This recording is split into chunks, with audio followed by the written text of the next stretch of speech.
നമസ്കാരം സുഹൃത്തുക്കളെ. Tarot love energies എന്ന നമ്മുടെ ഈ ചാനലിന്റെ പുതിയൊരു അധ്യായത്തിലേക്ക് എല്ലാ മാന്യ പ്രേക്ഷകർക്കും എൻ്റെ വിനീതമായ നമസ്കാരം. സ്ക്രീനിൽ കാണിക്കുന്നതാണ് പേഴ്സണൽ റീഡിങ്ങിന്റെ വാട്സപ്പ് നമ്പർ. ഈ നമ്പറിൽ വാട്സപ്പിൽ മെസ്സേജ് ചെയ്തു കഴിഞ്ഞാൽ പേഴ്സണൽ റീഡിങ്ങിന്റെ വിശദാംശങ്ങൾ അവിടെ അറിയിക്കുന്നതായിരിക്കും. ചാനൽ ആദ്യമായിട്ടാണ് കാണുന്നതെങ്കിൽ ദയവായി ഒന്ന് സബ്സ്ക്രൈബ് ചെയ്യുക. വായന ഇഷ്ടപ്പെട്ടു കഴിഞ്ഞാൽ ലൈക്ക് ചെയ്യാനും ഷെയർ ചെയ്യാനും സബ്സ്ക്രൈബ് ചെയ്യാനും മറക്കരുത്. പേഴ്സണൽ റീഡിങ്ങിന്റെ വിശദാംശങ്ങൾ സ്ക്രീനിൽ കൊടുത്തിട്ടുണ്ട് വാട്സപ്പ് നമ്പർ, അതുപോലെ ഡിസ്ക്രിപ്ഷൻ ബോക്സിലും കൊടുത്തേക്കാം. വാട്സപ്പിൽ മെസ്സേജ് ചെയ്താൽ മതിയാകും. അപ്പോൾ നമുക്ക് ഇന്നത്തെ തലക്കെട്ടിലേക്ക് ഒന്നെത്തി നോക്കാം. എനിക്ക് ചില തെറ്റുകൾ സംഭവിച്ചു എന്നുള്ളത് ശരിയാണ്, പക്ഷെ നീ എന്നെ വെറുക്കരുത്. ഈ ഒരു വായനയാണ് നമ്മൾ ഇന്ന് ചെയ്യുവാനായിട്ട് പോകുന്നത്. അപ്പോൾ തുടക്കം മുതൽ അവസാനം വരെ ഈ വായന നിങ്ങൾ കാണുവാനായി ശ്രമിക്കുക. നമുക്കിവിടെ കാണാൻ കഴിയുന്ന ഒരു കാര്യം എന്ന് പറയുന്നത്, ഈ വ്യക്തി നല്ല രീതിയിലുള്ള ഒരു വിശ്വാസപൂർണമായിട്ടുള്ള ഒരു മനഃശക്തിയിലേക്ക് അല്ലെങ്കിൽ ഒരു മനോഭാവത്തോടു കൂടിയാണ് ഈ വ്യക്തി മുന്നോട്ട് വരുന്നത്. ഒരു വിശ്വാസപൂർണമായിട്ടുള്ള മനോഭാവം എന്ന് പറയുമ്പോൾ ഒരു കാര്യത്തെ നല്ല രീതിയിൽ വിശദമായി വിശ്വസിക്കുന്ന ഒരു രീതിയെയാണ് സൂചിപ്പിക്കുന്നത്. ഒരു കാര്യത്തെ നമ്മൾ വിശ്വസിക്കണമെങ്കിൽ ആ ഒരു കാര്യത്തിൽ എന്തെങ്കിലും തരത്തിലുള്ള ഒരു പോസിറ്റീവ് എനർജി ഉണ്ടായിരിക്കണം. ഈ വ്യക്തിക്ക് ആദ്യമെല്ലാം തന്നെ നിങ്ങളുമായിട്ടുള്ള പ്രണയബന്ധത്തിനോട് തീരെ താല്പര്യമില്ലായിരുന്നു, അല്ലെങ്കിൽ താല്പര്യമുണ്ടായിരുന്നെങ്കിൽ പോലും അതിനോട് വിശ്വാസമില്ലായിരുന്നു എന്നുള്ളത് നമുക്കിവിടെ കാണുവാൻ സാധിക്കുന്നുണ്ട്. ഈ വ്യക്തിക്ക് ഏറ്റവും കൂടുതൽ ഇല്ലാതിരുന്നത് വിശ്വാസം തന്നെയായിരുന്നു. അതുകൊണ്ട് പല വിധത്തിലും പല മോശപ്പെട്ട കർമ്മങ്ങളിലൂടെയും ഈ വ്യക്തി കടന്നു പോയിക്കൊണ്ടിരുന്നു എന്നുള്ളത് സത്യസന്ധമായിട്ടുള്ള കാര്യമാണ്. ഈ വ്യക്തിക്ക് ഒരു വിധത്തിലും അംഗീകരിക്കാൻ കഴിയാൻ പറ്റാത്ത വിധത്തിലുള്ള സാഹചര്യങ്ങളാണ് ഈ വ്യക്തിയുടെ ജീവിതത്തിൽ സംഭവിച്ചുകൊണ്ടിരുന്നത്. ഇഷ്ടപ്പെടാത്ത കാര്യവും അവഗണനയും പരിഹാസവും, അതുപോലെ മറ്റുള്ളവർ ദ്രോഹിക്കുന്ന അവസ്ഥ, മറ്റുള്ളവർ ഈ വ്യക്തിയെ വേദനിപ്പിക്കുന്ന അവസ്ഥ, ഇതെല്ലാം തന്നെ ഉണ്ടായിരുന്നു. ഒരുപക്ഷെ ഈ വ്യക്തിക്ക് സ്വന്തം മാതാപിതാക്കളിൽ നിന്ന് പോലും സ്നേഹവും പരിഗണനയും കിട്ടാത്ത ഒരു ബാല്യകാലം ഈ വ്യക്തിക്കുണ്ടായിരുന്നു. അത് വളരെ വേദനിപ്പിക്കുന്നതായിട്ടുള്ള ഒരു ജീവിതം തന്നെയായിരുന്നു ഈ വ്യക്തിയുടേത് എന്ന് നമുക്ക് പറയുവാൻ സാധിക്കും. അതുകൊണ്ട് ഈ പേഴ്സണെ സംബന്ധിച്ചിടത്തോളം ഈ വ്യക്തിയുടെ ഒരു ജീവിത വഴി എന്ന് പറയുന്നത് വളരെ തെറ്റായ രീതിയിലൊക്കെ ആയിരുന്നു. അതായത് നമ്മൾ പറയുന്നത് പോലെ തോന്നിയ പോലെയാണ് ജീവിച്ചിരുന്നത്. തനിക്ക് ശരിയെന്ന് തോന്നിക്കുന്നതെല്ലാം താൻ ചെയ്യും. അത് മറ്റുള്ളവർക്ക് ശരിയായിരിക്കണോ തെറ്റായിരിക്കണോ, അല്ലെങ്കിൽ അതിലെന്തെങ്കിലും മര്യാദയുണ്ടോ ഇല്ലയോ എന്നുള്ളതിനെ കുറിച്ചൊന്നും ഈ വ്യക്തി ചിന്തിക്കാറേ ഇല്ല. എന്നാൽ നിങ്ങളുമായി സ്നേഹബന്ധത്തിലായി തുടങ്ങിയപ്പോൾ മുതൽ തൊട്ട് ഈ വ്യക്തി ഒരുപാട് മാറ്റങ്ങൾക്ക് വിധേയമായി എന്ന് പ്രത്യേകം എടുത്തു പറയേണ്ടതുണ്ട്. കാരണം ഈ പേഴ്സണെ സംബന്ധിച്ചിടത്തോളം ഈ പേഴ്സന്റെ അനാവശ്യമായിട്ടുള്ള വാശി, ദേഷ്യം, അതുപോലെ മനസ്സിൽ വരുന്ന ഒരു നെഗറ്റീവായിട്ടുള്ള കാര്യങ്ങൾ, അല്ലെങ്കിൽ താനാണ് ശരി എന്ന് മാത്രം ചിന്തിച്ച് പ്രവർത്തിക്കുക, തന്നിഷ്ടം, എടുത്തുചാട്ടം എന്നിങ്ങനെയുള്ള കാര്യങ്ങളിൽ എല്ലാം തന്നെ വളരെയധികം കുറവ് വന്നു, അല്ലെങ്കിൽ അത്തരം സ്വഭാവ രീതികൾക്ക് വളരെയധികം ശക്തി കുറഞ്ഞു എന്ന് വേണമെങ്കിൽ പറയാം. നിങ്ങളുമായിട്ടുള്ള പ്രണയബന്ധത്തിൽ പുതിയ പുതിയ തുടക്കങ്ങളും വഴിത്തിരിവുകളും പുതിയ പുതിയ അനുഭവങ്ങളുമാണ് ഈ വ്യക്തിക്ക് ഉണ്ടായിരുന്നത്. അതുകൊണ്ട് ഈ പേഴ്സണെ സംബന്ധിച്ചിടത്തോളം ആ വഴി എന്ന് പറയുന്നത് നേർവഴിയാക്കി എടുക്കുവാൻ ഈ വ്യക്തി തന്നെ സ്വയം തീരുമാനിച്ചു എന്നുള്ളത് മറ്റൊരു സത്യമായിട്ടുള്ള കാര്യം കൂടിയാണ്. നിങ്ങളുമായിട്ട് പുതിയ തുടക്കം വന്നു ചേരുവാൻ വേണ്ടിയിട്ട് ഈ വ്യക്തി ഒരുപാട് കാര്യങ്ങൾ ചെയ്തു വെച്ചിട്ടുണ്ട്. നിങ്ങളുമായിട്ടുള്ള പ്രണയബന്ധം കാത്തു സൂക്ഷിക്കുവാനും അത് എന്തൊക്കെ വില കൊടുത്ത് സമാധാനത്തോടെയും സന്തോഷത്തോടെയും മുന്നോട്ട് പോകാനും ഈ വ്യക്തി തയ്യാറാണ്. പക്ഷെ ചില തെറ്റുകൾ ഈ വ്യക്തി എന്നിട്ടും നിങ്ങളോട് ചെയ്തു കൂട്ടി എന്നുള്ളത് മറ്റൊരു സത്യമാണ്, അല്ലെങ്കിൽ മറ്റൊരു പരിതാപകരമായ ഒരു സത്യം കൂടിയാണ്. അതൊരു പക്ഷെ തേർഡ് പാർട്ടിക്ക് വേണ്ടിയിട്ടായിരിക്കാം, അല്ലെങ്കിൽ ഈ വ്യക്തിക്ക് അത് ചെയ്തേ പറ്റുള്ളൂ എന്നുള്ളൊരു സാഹചര്യം ആയതുകൊണ്ട് അങ്ങനെ വളരെ അബദ്ധത്തിൽ ചെയ്തു പോയിട്ടുള്ള ഒരു കാര്യവും കൂടി ആയിരിക്കാം. അപ്പോൾ അതൊക്കെ നമുക്കിവിടെ കാണാൻ സാധിക്കുന്നുണ്ട് എന്നുള്ളതാണ് നമുക്കിവിടെ ലഭിച്ചിരിക്കുന്ന വിവരങ്ങൾ. അത് മാത്രമല്ല, പക്ഷേ ഈ വ്യക്തിക്ക് പറയാനുള്ള ഒരു കാര്യം എന്ന് പറയുന്നത്, നിങ്ങൾ ഒരു കാരണവശാലും ഈ വ്യക്തിയെ വെറുക്കരുത് എന്നുള്ളത് ഈ വ്യക്തി പറയാൻ ആഗ്രഹിക്കുന്നു. കാരണം വെറുപ്പ് സമ്പാദിക്കാൻ ഈ വ്യക്തി താല്പര്യപ്പെടുന്നില്ല. നിങ്ങൾ ഒരു കാരണവശാലും ഈ വ്യക്തിയെ വെറുക്കരുതെന്നും നിങ്ങൾ ഈ വ്യക്തിക്ക് പ്രാധാന്യം നൽകണമെന്നും തന്നെയാണ് ഈ പേഴ്സൺ ആഗ്രഹിക്കുന്നത്. ഈ വ്യക്തിക്ക് ഒരുപാട് ആഗ്രഹങ്ങളുണ്ട്. അതെല്ലാം തന്നെ നിങ്ങളുമായി ഒരുമിച്ച് കൊണ്ട് തന്നെ നിറവേറ്റണം എന്ന് തന്നെയാണ് ഈ പേഴ്സൺ ആഗ്രഹിച്ചു കൊണ്ടിരിക്കുന്നത്.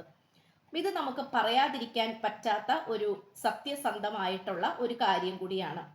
അതുകൊണ്ട് ഈ വ്യക്തി പല വിധത്തിലും നിങ്ങളുമായി പൊരുത്തപ്പെട്ട് മുന്നോട്ട് പോകാൻ ശ്രമിച്ചുകൊണ്ടിരിക്കുകയാണ്. നിങ്ങൾ ഈ വ്യക്തിയെ വെറുക്കുമോ അല്ലെങ്കിൽ ഈ വ്യക്തിയെ തള്ളിപ്പറയുമോ എന്നിങ്ങനെയുള്ള ചിന്തകളാണ് ഈ വ്യക്തിക്ക് വന്നുകൊണ്ടിരിക്കുന്നത്. അങ്ങനെ എന്തെങ്കിലും സംഭവിച്ചാൽ ഈ വ്യക്തിക്ക് ഒരു കാരണവശാലും സഹിച്ചിരിക്കുവാൻ ആവുകയില്ല എന്നുള്ളതും മറ്റൊരു സത്യം കൂടിയാണ്. ഇവിടെ പുതിയ പുതിയ മാറ്റങ്ങൾ കൊണ്ടുവരാൻ ഈ വ്യക്തി ആഗ്രഹിക്കുന്നു. നിങ്ങളുമായിട്ടുള്ള പ്രണയബന്ധം കേവലം സാധാരണ ഒരു പ്രണയബന്ധമല്ല എന്നും ഈ പ്രണയബന്ധത്തിൽ വേണ്ടുന്നത്ര ഒരു നല്ല രീതിയിലുള്ള ഒരു അവെയ്ക്കനിങ് എന്ന് പറയുമ്പോൾ അത് പ്രപഞ്ച ശക്തിയുടെ ഒരു മുന്നറിയിപ്പ് പോലെ പുതിയ പുതിയ ഒരു വഴിത്തിരിവിലേക്കാണ് ഈ വ്യക്തി പോയിക്കൊണ്ടിരിക്കുന്നത്. ഇത് നമുക്ക് പറയാതിരിക്കാൻ സാധിക്കുന്നില്ല എന്നുള്ളത് തന്നെയാണ്. അതുകൊണ്ട് നിങ്ങളുമായിട്ടുള്ള ഈ ഒരു പ്രണയബന്ധം സാധാരണ രീതിയിലുള്ള ഒരു പ്രണയബന്ധമല്ല എന്ന് ഈ വ്യക്തി മനസ്സിലാക്കുകയാണ്. അതൊരു സോൾമേറ്റ് ആകാം, ട്വിൻ ഫ്ലെയിം ആകാം, അല്ലെങ്കിൽ നിങ്ങൾ എവിടേക്കോ ഈ വ്യക്തിയുടെ ഹൃദയത്തിൽ പതിഞ്ഞു പോയിട്ടുള്ള ഒരു വ്യക്തിയും കൂടിയാണെന്ന് ഈ വ്യക്തി വിശ്വസിക്കുകയാണ്. അതുകൊണ്ട് തന്നെ ഈ വ്യക്തിയുടെ സ്വപ്നത്തിലാണെങ്കിലും നിത്യേനയുള്ള ചിന്തകളിലാണെങ്കിലും നിത്യേന ചെയ്യുന്ന ജോലികളിലാണെങ്കിലും എല്ലാ കാര്യത്തിലും ഈ വ്യക്തിയുടെ മനസ്സിൽ നിങ്ങൾക്കുള്ള സ്ഥാനമെന്ന് പറയുന്നത് ഏറ്റവും വലുതായിട്ടാണ് കാണപ്പെടുന്നത്. ഈ പേഴ്സൺ എവിടെയാണ് താമസിക്കുന്നത്, എന്താണ് ചെയ്യുന്നത് എന്നുള്ളതിലൊന്നും ഒരു കാര്യവുമില്ല. പക്ഷെ ഈ വ്യക്തിയുടെ മനസ്സ് മുഴുവനും നിറഞ്ഞു നിൽക്കുന്നത് നിങ്ങളും അതുപോലെ നിങ്ങളുടെ മുഖവും നിങ്ങൾ ചെയ്തു വെച്ചിട്ടുള്ള നിങ്ങളുടെ നല്ല നല്ല പ്രവൃത്തികളും സ്നേഹവും ഒക്കെ തന്നെയാണ്. അപ്പോൾ ഇതിലൊക്കെ നല്ല രീതിയിലുള്ള ചിന്താഗതി ഈ വ്യക്തിക്ക് വരുന്നുണ്ട് എന്നുള്ളതാണ്. മറ്റാരൊക്കെ വന്നാലും ഈ വ്യക്തിയുടെ മനസ്സിൽ ഇടം നേടാൻ നിങ്ങൾക്ക് മാത്രമേ സാധിക്കുകയുള്ളൂ എന്നുള്ള ഒരു കോൺഫിഡൻസ് ആണ് ഈ വ്യക്തിയിലേക്ക് വന്നുകൊണ്ടിരിക്കുന്നത്. ഇപ്പോൾ ഈ വ്യക്തിക്ക് എന്തെന്നില്ലാത്ത ഒരു വിശ്വാസമാണ് നിങ്ങളുമായിട്ടുള്ള പ്രണയബന്ധത്തെക്കുറിച്ച് വന്നുകൊണ്ടിരിക്കുന്നത്. ഇതിനിടയിൽ ഒരുപാട് വ്യക്തികൾ വന്നു പോയിക്കൊണ്ടിരിക്കുന്നുണ്ട്. കൂട്ടുകാരുമായിട്ടും വീട്ടുകാരുമായിട്ടും കൂടെ വർക്ക് ചെയ്യുന്നവരായിട്ടും ഒക്കെ പല വിധത്തിൽ പലതരത്തിലുള്ള ആൾക്കാരുമായി ഈ വ്യക്തി പൊരുത്തപ്പെട്ട് മുന്നോട്ട് പോകുന്നുണ്ട്. പക്ഷെ അവരെയൊന്നും ഈ വ്യക്തിയുടെ ഹൃദയത്തിലേക്ക് കൊണ്ടുവരാനോ അല്ലെങ്കിൽ ഹൃദയത്തിലേക്ക് സ്വീകരിക്കാനോ സാധിക്കുകയില്ല എന്നുള്ള സത്യം കൂടി ഈ വ്യക്തി തിരിച്ചറിയുകയാണ്. ഇവിടെ ഇപ്പോൾ ഈ വ്യക്തി നിങ്ങളുമായിട്ടുള്ള പുതിയ തുടക്കത്തിന് വേണ്ടി കാത്തിരിക്കുകയാണ്. കാരണം ഇവിടെ ചില തെറ്റുകൾ ഈ വ്യക്തി ചെയ്തു പോയിട്ടുണ്ട് നിങ്ങളോട്. അതിനെക്കുറിച്ച് പശ്ചാത്തപിച്ചുകൊണ്ടാണ് ഈ വ്യക്തി ഇപ്പോൾ നിൽക്കുന്നത്. അതിനെക്കുറിച്ച് ചിന്തിക്കുമ്പോൾ ഈ വ്യക്തി വളരെയധികം ഇൻസെക്യൂരിറ്റി ഫീൽ ചെയ്യുന്നുണ്ട്. എന്തൊക്കെയോ ഒരു ഒറ്റയ്ക്കിരിക്കാനൊക്കെയുള്ള ഒരു ലജ്ജ അല്ലെങ്കിൽ താല്പര്യമില്ലായ്മ, അബദ്ധമായി പോയി എന്നുള്ള തോന്നൽ, ഇതെല്ലാം തന്നെ നമുക്കിവിടെ കാണുവാൻ സാധിക്കുന്നുണ്ട് എന്നുള്ളതാണ്. അതുകൊണ്ട് നിങ്ങളുമായിട്ടുള്ള പ്രണയബന്ധം അവസാനിപ്പിക്കാനൊന്നും ഈ വ്യക്തി തയ്യാറല്ല. അതൊന്നും ഈ വ്യക്തിയെ കൊണ്ട് സാധിക്കില്ല എന്നുള്ളത് നമുക്കിവിടെ പറയാൻ സാധിക്കും. അതുമാത്രമല്ല, നിങ്ങൾ ഉപേക്ഷിച്ചു പോയിട്ടുള്ള ആ ഒരു നിമിഷം മുതൽ തൊട്ട് തന്നെ ഈ വ്യക്തി ഒരുപാട് കാര്യങ്ങൾ അനുഭവിച്ചു എന്നുള്ളത് പ്രത്യേകം എടുത്തു പറയേണ്ടിയിരിക്കുന്നു. അതിൽ പലതും ഈ വ്യക്തി തുറന്നു പറയാനോ നിങ്ങളുമായി മനസ്സ് തുറക്കാനോ താല്പര്യപ്പെടുന്നില്ല.